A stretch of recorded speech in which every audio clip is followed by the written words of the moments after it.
Hi everyone, welcome back to FORM. In this series, we sit down with creatives, researchers, and cultural figures shaping how fashion is understood, documented, and remembered. Today, I'm joined by Amelie Stanescu, a Berlin-based writer, podcaster, and the mind behind Fashion Archives, a platform that approaches fashion as culture in motion. She's also the author of the Little Book of Berlin Style, with a new book on Paris and fashion icons on the way. Amelie, it's so nice to have you here. Before we get into your work, I want to start a bit earlier. For people discovering you for the first time, who are you?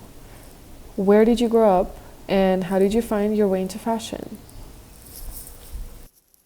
So I was born in a small town in Transylvania, Romania. I grew up in Italy, in a small town in northern Italy, very close to Südtirol, so not the sexiest part of Italy, sadly. And I've been living in Berlin for 8 years now.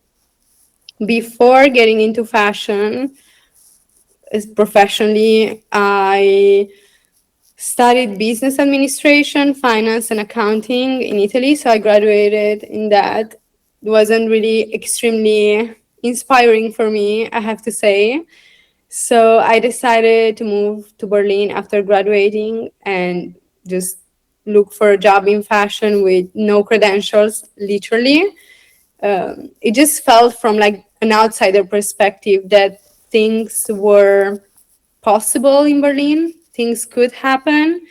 And it was a city at that time that was growing extremely fast. It felt also um, that it was experimenting with fashion a lot. And I didn't want to, I was not thinking of fashion in a very like structured way, but more as a form of self-expression, whatever the fact that could mean according to like the moment in life that you're going through.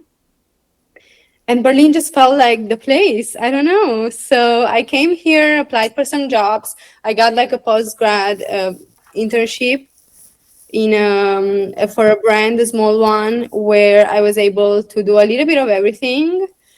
I was actually mainly hired for ecom, but then being a small reality business wise, I ended up doing literally everything from um, organizing the photo shoots, like choosing the models, the photographers, the makeup artists, going through the content, deciding what goes where, planning the sales, going to trade shows with the team. What else? Serious, like also some business part, the e-com. So I was like writing copy. I was doing the social media. Like I was literally like a little bit of everywhere, and this helped me realize where and what I want to be, and also what I was good at, if that makes sense. Like what came more naturally and what didn't. And I think this was key for me to like understand, okay, now I know I want to go more into like communications, marketing. Yeah. You came into fashion without a traditional background, learning by doing and moving through different roles. Was there a moment where it shifted from curiosity into something you knew you wanted to pursue seriously? Or did it happen more gradually? I think it was a natural progression that came from my curiosity, not having an academic background in fashion. I was just like hungry to just get to know things, you know. So there was an epiphany moment that I had with, I think it was 2018, maybe, with Alessandro Michele at Gucci. I saw this one show where he had like the models were walking, some of them with some weird monsters, animals, some of them with their own heads. I don't know if you remember that show, but it was the epiphany moment when I was like, okay, like the like seeing fashion that way, I didn't see it before. It like it just captivated me, and I thought, okay, I want to be part of something like that. I didn't know how to express it. I didn't know. I literally didn't know in which way, in which sense, but I knew that I wanted that in my future. Let's say. Therefore, this is why, like, I decided to move to Berlin to pursue a career in fashion. It was more like the business of fashion at the beginning because I was coming from business studies. So I thought, well, maybe my degree, you know, like I still graduated, so maybe there would be a nice way of using it, applying it to this word. which in the end I didn't do. Well, I'm like self-employed now, so I guess I'm doing my own taxes. But yeah, you know what I mean. So you've spoken about how short form content can feel limiting and how podcasting gave you a space to separate your voice from image. How do you think about that balance today between visibility, virality, and actually saying something meaningful? I see social media as a creative outlet. I really love also the geeky part of social media, like the post production or like the pre production, the writing, the ideas that flow, and then like trying to bring an idea to life through words, visuals, and everything. Now it's more, now I would say like I do it more naturally. At the beginning, I didn't really know where I stood or like what I wanted for myself and from myself, also what I was good at. For example, it took me years to understand that talking, it's like an outlet. Like I love talking. Of course I do it like in my personal life. I'm like way more talkative than like most people, but I didn't realize this was also a form of expression that I could actually apply in this word. I thought, okay, maybe I could go more in the direction of photography or video making or da da da, or like being a stylist, more like, I don't know, like more natural ways at that time. These were the more natural ways at that time. When I started my podcast, it was a time when like fashion podcasts weren't really there. It was a time when crime podcasts were like the most famous ones. Maybe there was though like the Vogue podcast and the Business of Fashion one, Style, Zeitgeist. I think it was still like it was already there. It just wasn't a type of content that content creators would like invest in. It's extremely expensive, it's long to produce as well, and the risks are higher because like you put much more work in it, but it just doesn't perform at the same level of virality as much as short form. Like there's no question, when it comes to that. So there's a longer investment, a deeper investment, and maybe a lower return on that investment. So I guess that was it. Then I started, but like I've changed so much from what I wanted from it at the beginning. And I just love to, yeah, just have it as an outlet, as a form of communication and also of interaction, really, with my audience and like the people. I think I found like a community of people who not only agree with me. I feel like short form, it's more like the people who agree with you would like follow you and interact with what you're doing. On my podcast, it's more like we have like deeper conversations. It's also like I listen to what you're saying, but I have a different opinion, and I'm actually learning a lot from these interactions. It's a very solo job that I have. I talk to the camera, I talk to myself about my ideas. So it's like me, me, me. My dream is to be able to be part of a community where I am with people who like have the same interests, have the same passion, but I can also actually learn from them. So we're in a moment where fashion information is constant. Images, references, opinions, all arriving at once. In that kind of environment, how do you think real knowledge is built? Does that level of access deepen understanding, or does it make things harder to trust and navigate? I think both, to be honest. You need to be able to like filter out what you're interested in, your sources, and the sources of the people that you follow as well. I would I try with my short form content to like not deepen necessarily like a conversation, but it's always like a first impression or like a point where we start a conversation. If you try to say anything in within 1 minute, you won't be able to form one train of thought. Like this is clear. And if you do, you're just gonna have to write a script and read it very fast, which is also something that I don't like to do. So I would say really both. Yeah. Berlin has been such a strong presence in your work, but you mentioned your relationship to the city has changed. What did Berlin give you early on, and what does it no longer give you now? my answer today is different than the answer that I would give you like 5 years ago. I'm in a moment in my life where I'm deeply detached from Berlin, and also I feel like I've reached a point where the city doesn't feed me anymore what I came here for. Um, the main point of Berlin is that it doesn't matter who you were before, what did you do, where do you come from, you can be yourself here. And it's a beauty that it's something that I've never felt in my life. Or like moving from Romania to Italy, there are like certain standards, and Italy is a very specific, culture, right?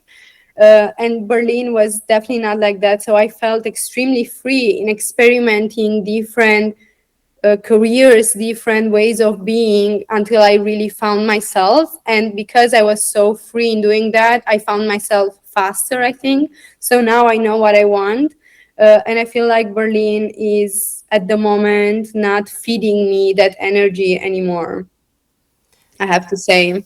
It's present in my work in a way of, I'm obviously influenced by the city I'm in, but I feel like it's not representative of my work anymore as much as it used to be years ago. Yeah, that shift is interesting, especially with a little book of Berlin style. The book captures a version of the city at a specific moment in time. Did creating it feel like documenting something you were already moving away from? And why did you feel like print was the right medium for that? I chose print because it was a time in 2024 where like everything was online constantly. Now, like, things change so fast. So we're talking about this book, but I started to write the book in 2024. Well, it just feels like it almost feels like 5 years ago. The feeling that I had was, I've been here, I've like experienced the city, but how much do I know about the history of the city? So I really wanted to make it historical. Like, when was the time that actually, when did it start? Where did that feeling of freedom in fashion, why so connected to Berlin? Why this specific city? Unfortunately and fortunately, the book is in a format where it's almost like it's a coffee table book. It's almost like a travel fashion book, if that makes sense. So the amount of wording by contract that I had to write weren't so many. Like, it wasn't much in terms of wording. I would have loved to really analyze it more, analyze the history of fashion in Berlin deeper. So I feel like it's touching the points, but it's not really deepening the reasons as much as I wanted. So I'm thinking of a second, more researched book for the future. But let's see. I did learn a lot actually about Berlin that I did not know before, about David Bowie coming to Berlin. Like, I knew a bit, but not enough, if that makes sense. So while researching, I did stumble upon like interesting stuff, I have to say. So yeah. So, Emily, you also have a new book coming out focused on Paris and fashion icons. What drew you to that shift in place and subject? I have a second coming up. Yes, I'm very excited about that one as well. It's written a year ago. So one thing about like being always online and always like working with a digital product, when you see something that you do in print, it's horror. I'm terrified. So for like the first months that I received this first sample of my first book, I didn't even touch it. I was like, I cannot even see this book. Like, I can't. And even the title, I was like, wait, no, it doesn't make sense. Then first page, right? I take the book for the first time, first page, I'm like, God, what am I like? Can I go back and like write it this one way, this specific way? Can I edit this? You can't. That's the beauty about print. But I had to learn that, like always being so much like on a digital product, it's it's fascinating. And it's also like to work on like such a longer project that then goes to print. I felt like every single word was had such a big weight in I don't know. I feel like sometimes like when I post or like when I write a caption, like I don't necessarily think like 2, 3 times about it. So yeah, then with my second book, I learned a little bit more to be more cautious also in what I'm saying. The theme is Paris and the icons of style and fashion in Paris that have that have had an impact on the history of fashion. So from literally like from Jane Birkin to Lucienne Page or Diane Pernet, like something like that. You've spoken about how environment shapes the way you dress, culturally, emotionally, even physically. How do you think place influences not just personal style, but how people relate to fashion more broadly? A lot. For example, like I started to wear more black when I was feeling not very confident in my body anymore. And there's this saying in Italian, "Il nero snellisce," like wearing black will make you more sleek, will make you look taller and stuff like that. This is something that grandmas used to say a lot. So, like growing up with this and thinking, oh my God, I don't feel confident in my body um, right now. Like, should I wear more black, more black? Then you're in Berlin, so you see it a lot. Then the weather sucks, right? And then just like gets easier and easier. I've never really loved colors, shocking colors, I would say. I do wear like grays and beige. Already like with beige, it's complicated with skin tones. So I feel like it's such an effort to like think according to your like color palette and colors and everything, and the hair color that you have at that time is just exhausting. So it just turned out being easier this way. um, so this is an example of how the environment, the culture I grew up with, Italy, and the environment I live in, Berlin, it's an example of the impact that has these two things have had on my style, on how I dress. The word archive has become increasingly loaded in fashion. People don't just use it to describe things anymore. They want to build one, belong to one, be a part of it. What do you think that shift reveals about how people are thinking about value, identity, and permanence in fashion today? I feel Yeah. like, to be honest, for me, it's the just like when I dress, there are some things I always go back to, and it's not specifically like a label, a brand, or like it's more in terms of like how it fits me. So let's say, I don't know, like favorite designer Margiela, right? I'm not gonna buy anything and everything Margiela that I find on the streets. Like it doesn't if it's it doesn't mean that if it's Margiela I'm gonna buy it. Maybe that like look good on me, period. Most of things they don't look good on me. So I'm very careful with what I introduce in my so-called archive, how you call it, because it needs to fit not only with my own previous archive, it has to fit also with like my body, the things that I'm comfortable in. I'm over, and I used to dream about this when I was little, like, have this like walk-in wardrobe that it's almost like a brand's archive, right? So like you have these pieces who are like super special, you only wear like once a year, or like, that more like in a with a collector point of view, if you know what I mean. I'm so over this. I want to wear what I buy. Like this shit costs thousands and thousands of euros. Like it just does not deserve to be like sitting in a closet for 3 years waiting for me to like have the right occasion, the right moment, and the right mood to actually like wear that. So this is a main filter that I'm using when I build my archive, as you said, like, am I gonna wear it? Am I gonna like, or am I gonna like sell it? Like, am I buying it and thinking, oh, like I'm gonna wear it a couple of times and then I'm gonna sell it, because otherwise I'm not even like buying it. I had this with my Margiela hair vest. I don't know if you know the black one who has, yeah. So basically, I bought it because I thought, oh my God, it looks like my hair. Imagine like if it like creates this cascade effect, and it did. But then for months, I was like, how the fuck am I gonna wear this? I can't wear it going out, because what if someone smokes next to me and I'm gonna be lit on fire or something? What if? And with so many what ifs. I didn't wear it for 2 months. Then I decided to sell it, and no one bought it on my broadcast channel where I do like some Insta sales from time to time. No one bought it. And I'm like, okay, like this piece, like it's destined to like be with me.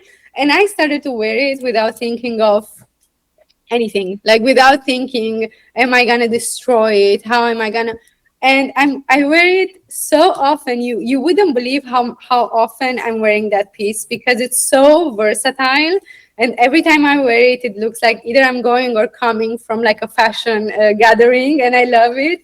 So yeah, like I'm like, wear your archive, like wear it, don't collect it, like don't, things are not made to sit in your closet for years. They're just made to be lived in my opinion. What do you think about the body of work you're building? What do you feel was missing in fashion discourse when you entered it? And why do you hope to contribute to it now? I want to be remembered as someone who brought this course in a space where it wasn't there. I want to question things for my generation, I want to be moving from what we know, like fashion is just like such a stigma, and it's like this like thing in time that happened. No, it's moving, it's growing, and opinions are making it grow more and more. I want to be able to learn from the business. I want to be able to learn from others, from my peers, from people around me. I just want to bring conversation, and I want to make it entertaining, so hopefully I'm going to be able to do that. Amelie, thank you so much for your time. And let us know before you go, where can people find your work? You can find my work wherever you're looking. I'm not even kidding. You can find my work on YouTube, on Substack, you can text me, send me an email. I'm going to send you all the links. Instagram, TikTok. You go to a library, you're going to find one of my books. So don't worry, wherever you look, you're going to find it. If you'd like to follow the rest of the series, you could subscribe below. And if you want to explore garments, archives, and context behind these conversations, visit FORM.speaks.